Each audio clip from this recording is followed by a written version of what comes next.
इस लेक्चर में हम पर्टिकुलर सॉल्यूशन फाइंड करेंगे जनरल इक्वेशन से। तो हमें ये डिफरेंशियल इक्वेशन दी गई है और हमें इसको सॉल्व करना है और इसके लिए पर्टिकुलर सॉल्यूशन भी फाइंड करना है जब s की वैल्यू 4e और t इक्वल टू 0 हो। तो इसके लिए हमें पर्टिकुलर सॉल्यूशन भी फाइंड करना है। देखते हैं इसका सॉल्यूशन में सबसे पहले हम डिफरेंशियल इक्वेशन लिखेंगे जो कि हमें दी गई है। तो हमने डिफरेंशियल इक्वेशन लिखी। अब यहाँ पे हमारे पास डिफरेंशियल इक्वेशन 2 वेरिएबल्स में है, एक s और दूसरा t। तो हम इक्वल की एक साइड पे s की वैल्यूज़ रखेंगे और दूसरी साइड पे t की वैल्यूज़।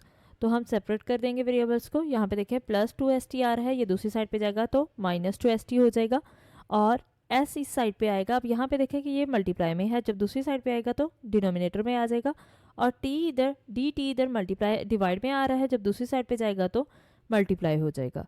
अब हम इस पे इंटीग्रेशन अप्लाई कर देते हैं। तो इंटीग्रल का साइन हमने दोनों साइड पे अप्लाई कर दिया।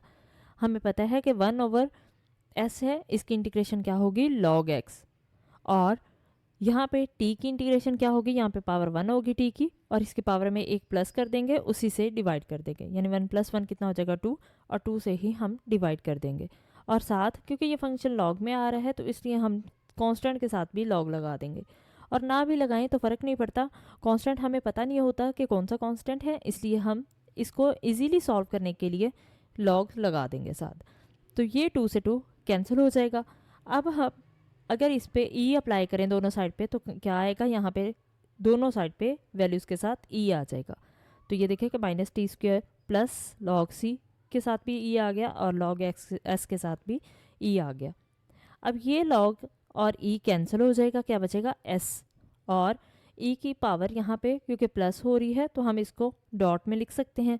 हमें पता है कि पावर्स प्लस हों तो उनको हम सेपरेट कर सकते हैं, और अगर सेपरेट हों बेस सेम हो तो पावर्स ऐड हो जाती हैं। तो हमने उस रूल के तहत इसको सेपरेट कर लिया, e की पावर -t² और e की पावर log c। अब ये e और log कैंसिल हो जाएगा तो c बच जाएगा।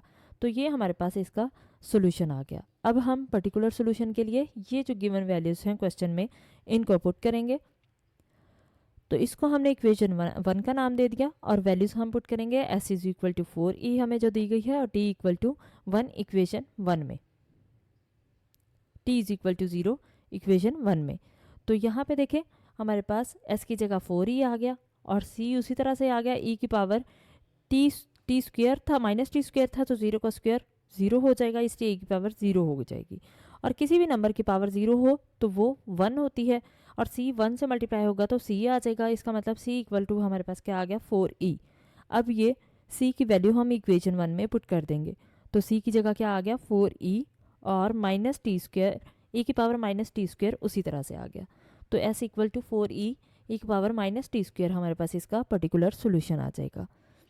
और यहाँ पे देखें इसकी पावर 1 है तो ये e की पावर 1 -t² हम लिख सकते हैं, क्योंकि बेस पे सेम है तो पावर्स ऐड हो जाएंगी। क्योंकि यहाँ पे माइनस था तो इसलिए हमने माइनस ही साइन रहने दिया। असल में e की पावर 1 × 1 + -t² आएगा, तो ये प्लस माइनस क्या हो जाएगा माइनस, इसलिए -t² आ रहा है। तो ये हमारे पास इसका सोल्यूशन आ जाएगा।